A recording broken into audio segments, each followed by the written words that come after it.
سلام تناقبلوا فنونا بمكتال شوكو بزوركم تعزتنا كم يتوعلوا فركم على تنفرعنا قيلون لومي سلاسة حملة استدالوا هاجراون زيناتات حيزلكم قريبا لغو نمكتالكم مساخم تصنحن نمكتالكم دما بغو بزعدمن ميكائيل حرقو فالماق مكانتو تعطو فيلم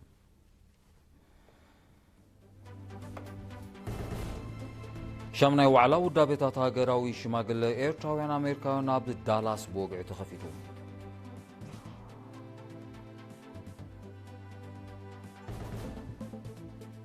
اب نوزوبا ماي عيني برست هابتي قرب نمقطع يسرح له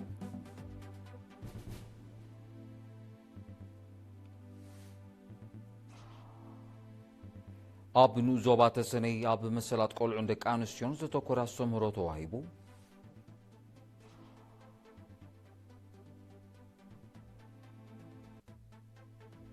اب زيناتات وصاي امريكا كاب تشاينا كتغبرو نصن حشمته تنقساقستي روبوتات كم زقارصوتو افريقا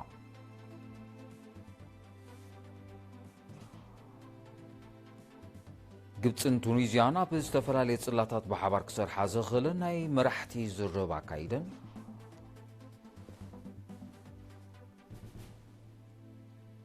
ቻይናን ህንድን ተቋሪጹ ጸንሐ ብመሬት ዝካየድ ንግዳዊ ንጥፈታት ዳግማይ ክጅምራ ወሲነን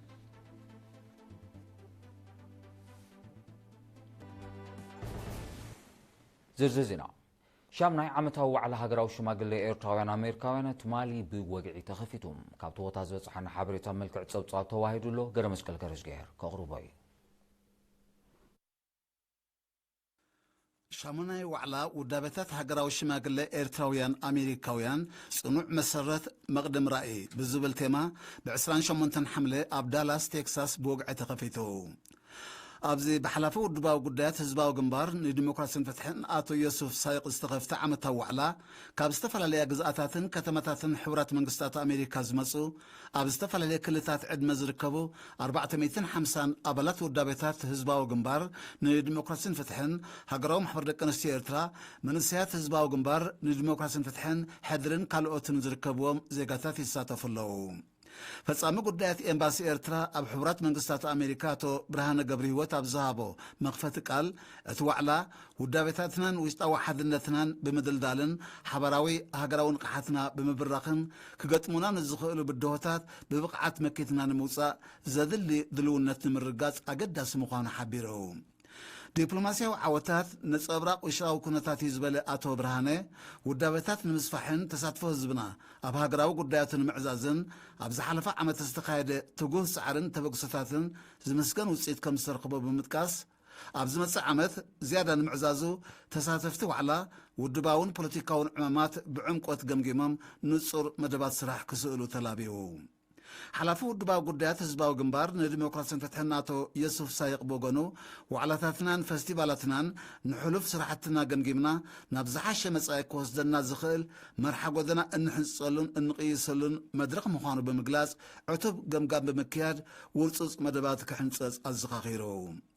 أتي هسب توسخي نزبيتاو كنتاتنا بمنصر زباون أحقراون معبالتات بمثنتان إيرترا كابي قداماو متتواتن ناس أزخوني نزوباك أرنا أفريقان كيح بحرن سلامن مرقان نمسفان نختلو نصر بوليستاتا ملكتو سفيح مجلسي أقريبو أبزي وعلا كلن ودابتات صبصواتن كقربان كلوا نتمكرن ناينوح رأي هزباو جنبار أبتمهرتي بمنصر مبل 5 عمتات ممسرات بيت تمرت الثورة مونان هاجراو الرخان زمناو سرعة مرخبيتاتن كمون نأتلاليان أفتاتحان قريجتات زملكت مجلسات توهيبو شامناي وعلا ودابتات هاجراو شماغل إيرتراويان أمريكاويان كساب 30 حدن حملة بستفال اللي نتفتات قصليو نابي كالزينا مسنسكرم اب نوزوبا ماي عيني برست بمقطع حبتي قرب نمسسام بستخايد كوسكواساتنا مقوصار سراحن كنتات اقراب ناب نوبر يملس كم زلو تحبيرو حلافي مقوصار حبتي قربن سازغرام ناتو كيدان امارا ابزهابو حبريتا حزبي ربحاتات عقاب اقراب ابرغاتا كبابن سنه هيوتاو بزحنتن بزغبا ترديو نحالوون مكنخانون بعتو كسرح زتخايدن فتات ابايتا زمسكن وصي تركوبو كم زلو غليصو እቲ ንዞባ ብመበቆላዊ ኣግራብ ሃብታም ምዃኑ ብምጥቃስ ኣብ ዝሓለፈ ዓመታት ብሰንኪ ዘይሓላፍነታዊ ኣጠቓቕማ ዝወረደ ዕንወት ንምፍዋስ ብዝተኻየደ ፃዕሪ ባዲሙ ዝነበረ ከባቢታት ናብ ዝነበሮ ይምለስ ከም ዘለውን ኣፍሪጦም ጎኑ ጎኑቲ ንቕሓት ሕብረተሰብ ንምዕባይ ዝካየድ ዘመተታት ጥሕሰት ክፍጽሙን ዝተረኽቡ ኣራም ስጉምቲ ከም ተወሰደሎም ብምሕባር ኣብ ዝሓለፈ 6 ኣዋርሒ ሓስታት 84,000 ናቕፋ ናብ ካዝና መንግስቲ ኣታዊ ከም ዝኾነ ኣብርሁ ንኩነታት እንስሳ ዘገዳም ኣመልኪቱ ድማ ኣቶ ኪዳነ ብሰንኪ ብርሰት ኣግራብ ካብ ምዕቆቢኦም ሪሒቖም ጸንሑ ማሕደሮኦም ናብ ንቡር ስለ ዝተመልሰ ቁጽሮም ይስስን ከም ዘሎ ገሊጾም ኣብ ዞባ ተሰነይ ኣብ መሰላት ቆልዑን ደቂ ኣንስትዮን ዘተኮራ ኣስተምህሮ ተዋሂቦም ወኪል ሪና ኣዱንያ ገብረ ማርያም ንዘዳሎ ጸብጻብ ኣርሴማ ኣስመሮም ከተቕርብ እያ ቤት ጽሕፈት ዕዮን ማሕበራዊ ድሕነትን ኣብ ዞባ ተሰነይ መሰላት ቆልዑን ደቂ ኣንስትዮና ምርጋዝ ዘተኮራ ኣስተምህሮ ንኣመሓደርቲ ከባቢ መራሕቲ ሃይማኖትን ዓበይቲ ዓድን ሂቦም ኣብቲ ዞባ ኣብ ጥዕና ደቂ ኣንስትዮ ጉድኣት ዘውርድ ድሑር ባህልታትን ልምድታትን ብሓፈሻ ምኽንሻብን መርዓት ትሕቲ ዕድመን ድማ ብፍላይ ንምውጋድ ተራኮም መምሕዳራትን ካልኦት ኣካላት መንግስትን ክሕየል ሓላፊ ቤት ጽሕፈት ኣቶ ሚካኤል ገብረስላሴ ጸዊዖም ሓላፊ ቤት ጽሕፈት ህዝባዊ ጥዕና ኣቶ ገብሪ ህይወት ተኸስተ ብወገኑ ኤርትራ ኣብ 2030 ነጻ ካብ ክሽፎን ንኽትእውጅ ሚኒስትሪ ጥዕና ምስ ናይ ስራሕ መሻርክቱ ተዋሂዱ ይሰርሕ ከም ዘሎ ብምጥቃስ እቲ ተርእዮ ኣብ መብዛሕትአን ምምሕዳራት ከባቢ ጎዲሉ እኳ እንተሎ ስግሩ ባጋሽ ኣብ ዝርከባ ዓድታት ግና ብዙሕ ስራሕ ይጽበዮም ከም ዘሎ ገሊጾም ኣብ ግዜ ሕርሲ ዘጋጥም ሞት ኣደን ዕሸልን ካብ ቀንዲ ሳዕቤናት ክሽፎን መርዓት ትሕቲ ዕድመን ምዃኑ ብምንጻር ስድራ ቤታትን ሕብረተሰብን ኣብ ምውጋዱ ንቑሕ ተሳትፎ ክህልዎም ተላብዮም ካብ ቤት ጽሕፈት ኣኽባር ሕጊ መንእሰይ ሓፊዛ መሓመድ ብወገና ኣብ ኤርትራ ምኽንሻብ ደቂ ኣንስትዮ ብኣዋጅ ቁጽሪ 158 ዝባድ 2007 መርዓት ትሕቲ ዕድመ ድማ ብመሰጋገሪ ሲቪላዊ ሕጊ ዓንቀጽ 581 ክልኩላት ምዃኖም ጠቒሳ ኣብቲ ተግባራት ዝሳተፉ ድማ ብሕጊ ተሓተቲ ምዃኖም ኣነጺራ ኣመሓዳርን ዞባ ተሰነይ ኣቶ ስዩም ገብረ የሱስ ብግዲው ንጥዕና ቆልዑን ደቂ ኣንስትዮን ዝሃሲ ተግባራት ንምግታእ ምምሕዳር ንዞባ ምስ መሻርክቱ ብዝለዓለ ክሰርሕ ምዃኑ ኣረጋጊጹ ኣብ ዞባ እምነ ሓይሊ ምምሕዳራት ከባቢ ዓዲ ሸለሞንን ዓዲ ሓውያን ዘድሊ ቅጥዕታት ንዘማሉ 25 ደቂ ኣንስትዮ ዝርከቦም 224 ዜጋታት መሬት ጤሳ ተዓዲሉ መስርሕ ዕደላ ብመሰረት መምርሒ ሚኒስትሪ መሬት ማይና ከባብን ከም ተኻይደን ንነፍሲ ወከፍ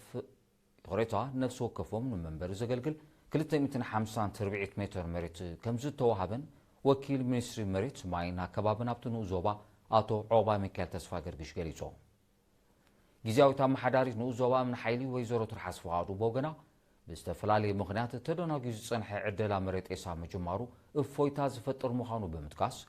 ኣብዚ ናይ ሕጂ ዘይተዓደሉ ሰነዳቶም ምስ ተጻፈፈ ከም ዝወሃቦ ኣፍሊጣ መሬት ጤሳ ዝተዓደሉ ኣብ ዝሃቦ ርእቶ ዝተዋህቦ መሬት ብዓቕሞም ኣብቲ ዝድለ መዓላ ከም ዘውዕልዎ ገሊጾም ኣብ ዞባ ናቕፋ ብተምሃሮ ቤት ትምህርቲ ማሕበራዊ ስነ ፍልጠት ዝተገብረ ገንዘባዊ ደገፍ ካብ 11 መምሕዳራት ከባቢ ንዝተለለየ 58 ስድራ ስዋ ተማዕሪሑ ብ25 ሓምላ ዝተገብረ ናይ ምርኻብ ስነ ስርዓት ኣመሓዳርቲ ዞባ ኣቶ ያዕቆብ ኢድሪስ ምድጋፍ ስድራ ስዋት ሕልናዊ ዕግበት ዝህብ ዜግነታዊ ሓላፍነት ምዃኑ ብምጥቃስ ተምሃሮ ቤት ትምህርቲ ማሕበራዊ ስነ ፍልጠት ንዝወሰዶ ተወግሶም ወጊሶም ዳይሬክተር ቤት ትምህርቲ ማሕበራዊ ስነ ፍልጠት ናቕፋ ኣቶ ዮሃንስ ቀለታ ቦጎኑ ዝተገብረ ደገፍ መልእኽቱ ረዚን ምዃኑ ብምግላጽ ተምሃሮ ንስድራ ስዋኣት ደገፍ ምግባር ካብ ዝጅምሩ ዛጊዳሳት 400,000 ናቕፋ ከም ተዓደለ ገሊጾ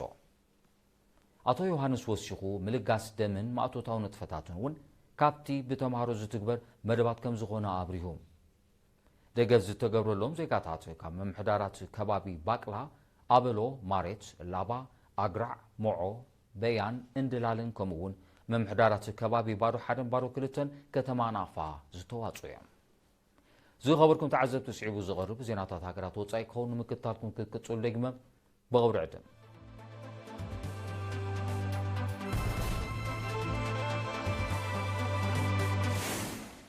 ዜናዊ መሰናዶ ኤርቲቪ ይቕጽል ኣሎ ዝኸበርኩም ተዓዘብቲ ስለምክትታልኩም ኣዝየ መስግን ዜና ወጻኢ ኣሜሪካ ካብ ህዝባዊ ሪፓብሊክ ቻይና ክትገብሮ ንጸንሐ ሸመተ ተንቀሳቐስቲ ሮቦታት ከም ዘቋርጸቶ ኣፍሊጣ እቲ ስጉምቲ ኣብ ጽላት ቴክኖሎጂ ሰብ ሰርሖ ብልሒ ኣብ ቻይና ዝጸንሐ ተመርኳስነት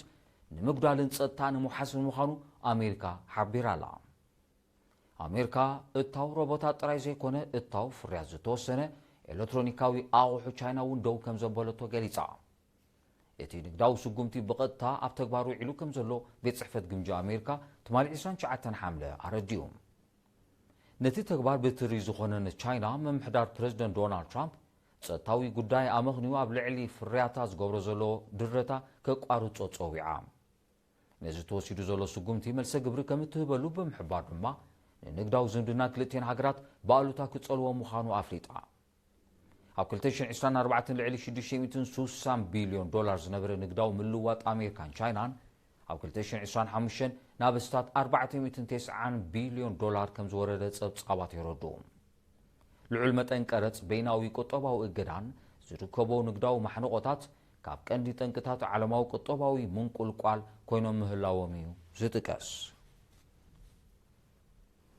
ግብፅን ቱኒዝያን ኣብ ዝተፈላለየ ጽላታት ብሓባር ክሰርሓ ዘኽእለን ናይ መራሕቲ ዝርባ ካይደን ፕረዚደንት ዓብዱልፋታሕ አልሲሲን ፕረዚደንት ቀይስ ስዒድን ትማሊ 29 ሓምለ ኣብ ዘካየዶ ናይ ቴሌፎን ዝርብ ሃገራቶም ኣብ ጽላታት ንግዲ ወፍሪ ጸጥታን ምግታ ባህርያዊ ሓደጋታትን ክትሓጋገዛ ምዃነን ሓቢሮም ግብፅን ቱኒዝያን ብዘይካዚ ግዳማዊ ምትእትታው ንምግታን ዞባዊ ጸጥታን መውሓስን ብሓባር ከም ዝሰርሓ ኣብቲ ዝርብ ገሊጸን እዚ ከምዚ ኢሉ እንከሎ ክልቲአን ሃገራት መሰል ርእሰ ውሳነ ህዝቢ ፍልስጤም ንምርጋጽ ኣብ ዝግበር ዞባዊ ጻዕሪ ከም ዝተሓጋገዛ እውን ኣረጋጊጸን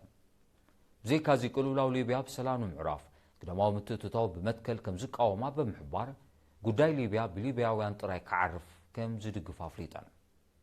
መራሕቲ ግብፅን ቱኒዝያን ኣብ ጉዳይ ቅልውላው ዞባ ማእከላይ ምብራቕ እውን ኣስፊሖም ከም ተዘራረቡ ተገሊጹሎም ህዝባዊት ሪፓብሊክ ቻይናን ህንድን ን6 ዓመታት ተቓይጾ ጸንሐ ብመሬት ዝካየድ ንግዳዊ ንጥፈታት ዳግማይ ክጅምራ ምዃነን ሓቢረን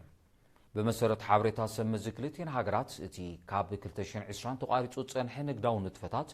كاب فلم ازمت صور حين حاسة كم زي جمر تفليتو لعو اتي نقداو نتفتات بمغنات لبدا كورونا فيروس منغو كلتين هاجرات بستفترة دوباو مستحابن دويل كم تصنحيهم تصبت عواز ردو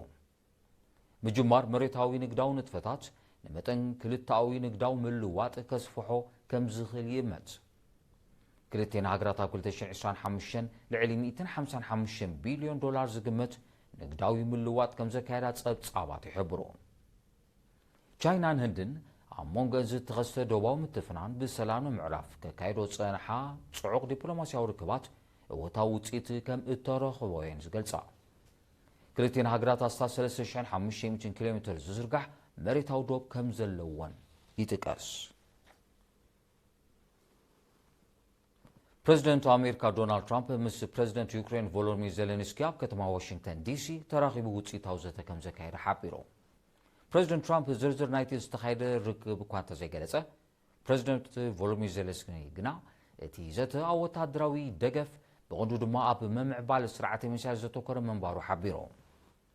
ፕሬዚደንት ትራምፕ ዩክሬን ፀረ ሚሳይል ከተማዕብል ኣብ ዝሓለፈ ቀረባ ግዜ ፍቓድ ከም ዝሃባ ዝፍለጥ ኮይኑ زينا 28 حملة زر مقصرتو كخون كم زخيل يزمت إذا كم زيلين كله بريزيدنت ترامب عبد المساسال علة بوتان مس قدام مصر إسرائيل بينامين نتنياهو ترخيبو كم اتزراربون أفريقيا اتركب اب كل ولاو زوبا ما كلام مبرق كمون عم معبال كل مرياو زمدنا أمريكان إسرائيل زوتو كورا من بارو تجريتلو بريزيدنت ترامب قدام مصر نتنياهو عبد حلف ورحلة كاتي تابع لإيران حبرا وتهدرا وسرحيت كابزا بقصون دحار قطاو يزرب كايرو نفلما اوان مخانو تصابات يردوم إكواتوريال غينين غابونن بغداي لولاونت ناشوا كراخرت دسيتات صنحن ناسات 50 عامتا زقصله زي مقراو بزته كم زعرفه غليصان ات زي مقراو بمونغونيت ودوب حورات هاغراتن افريقاو حبرتن كم زدقسه زغلصا كلتين هاغرات اتي ناي سلام توبغسو كل مدياو زمدنا نممعبال بايتا كم زطاط حفريتن كلتين غربابتي هاغرات بسنكتي كابشين 907 زجمر زي مقداو وغعاو قطوباو نغداو زمدناتات كم زي صنحني زتقاس إكواتوريال غيني اب تحتي غزا اسبانيا غابون دما اب تحتي غزات فرنسا من بارن زتقسو تصبصابات ات زي مقداو حرق مغزاتو مخانو يردو اتن سلستناشتو دسيتات بمسرت وعل باريس نايشين 900 لولاوي أكل إكواتوريال غيني مخانن أغراو بيت فردي فتحي أب ورح قنبوت 2025 ناي مودا توسانا مهابو ذكريوم እተን ደሴታትን ኣብ ከባቢአን ዝርከብ ማያዊ ኣካልን ሮቡሕ ጸጋታት ነዳድን ባህላዊ ጋዝን ከም ዘለዎም እዩ ዝግለጽ።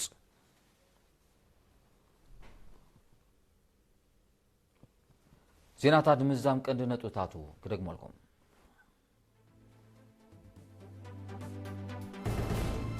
ሸምናይ ዋዕላ ውዳቤታት ሃገራዊ ሽማግለ ኤርትራውያን ኣሜሪካውያን ኣብ ዳላስ በውግዒ ተኸፊቱ።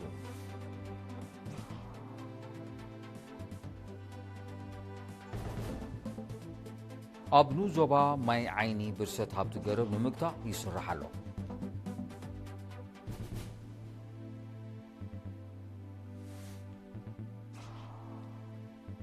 ኣብ ኑዞባ ተሰነይ ኣብ መሰላት ቆልዑን ደቂ ኣንስትዮን ዝተኮራ ኣስተምህሮ ተዋሂቡ።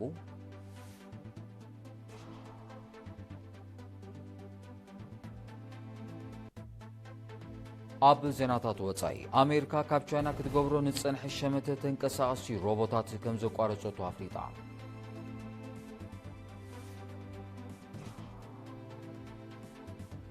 ግብፅን ቱኒዝያን ኣብ ዝተፈላለየ ጽላታት ብሓባር ክሰርሓ ዘኽእለን ናይ መራሕቲ ዝርርብ ኣካይደን።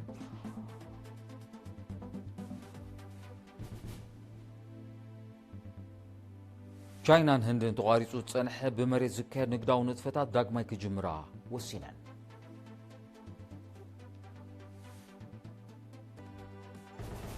ዝኸበርኩም ተዓዘብትን ሎሚ ቀትሪ ዝተዳለወ ዜናዊ መሰናዶ ኣብዚ ፍጸም ስለምክትታልኩም ኣዝየ መስግን ስዒቡ ዝቐርብ ዕለታዊ ዜና ስፖርት ይትሮን ብወገን ይግነ